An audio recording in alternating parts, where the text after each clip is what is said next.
அதனால் இது நமக்கு எந்த தேடுதலும் இல்லை. இது ஒரு சராசரி மனிதனுக்கு சம்மந்தப்பட்டது. யாரோ ஆன்மீக தேடல் உள்ளவங்களுக்கு இல்லை. ஒரு சராசரி மனிதன் எப்படி வாழணுமோ அதை வாழ்கிறதுக்கான விஷயந்தான் ஞானம். வாழ்கிற முறை தான் லிபரேஷன். இந்த பேர்களை என்னெல்லாமோ சொன்னதுனால நிறைய என்னெல்லாமோ குழப்பமாயிட்டு. இப்போ உண்மையிலே பார்த்தீங்கன்னு சொன்னால், இப்போ இந்த இப்போ என்னை பொறுத்தளவில் நான் ஆன்மீகத்தில் ஞானம் அடையணும்னு சொல்கிறதுனால ஞானத்தை பற்றி, லிபரேஷனை பற்றி, முக்தியை பற்றிலாம் நாங்கள் தேடிக்கிட்டே இருந்தோம்.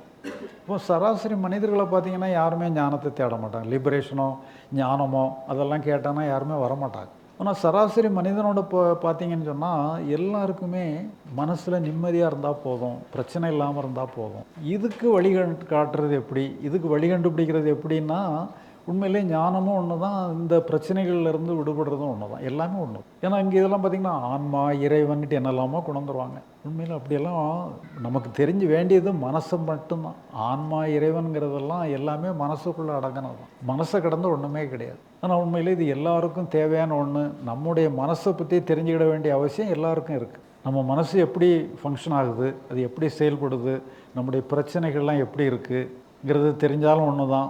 ஞானம், லிபரேஷன், முக்தி, மோட்சம் அடைஞ்சாலும் ஒன்று தான், எல்லாம் ஒன்று தான். ஆனால் என்னென்னு சொன்னால், இந்த ஞானம், முக்தி, லிபரேஷன் சொன்னால் ஏதோ புரியாத பாசைக்கு போயிடுறாங்க. ஆன்மா, ஞானம், இறைவன், அப்புறம் அதில் நிறையா ஒருத்தருக்கு ஒருத்தர் சண்டை போடுற அளவுக்கு அதில் போயிருக்கிறாங்க. ஆனால் மனசளவு மட்டும் நம்ம தெரிஞ்சுக்கிட்டோம்னு சொன்னால் நாமளே வெரிஃபை பண்ணி பார்த்துக்கலாம்.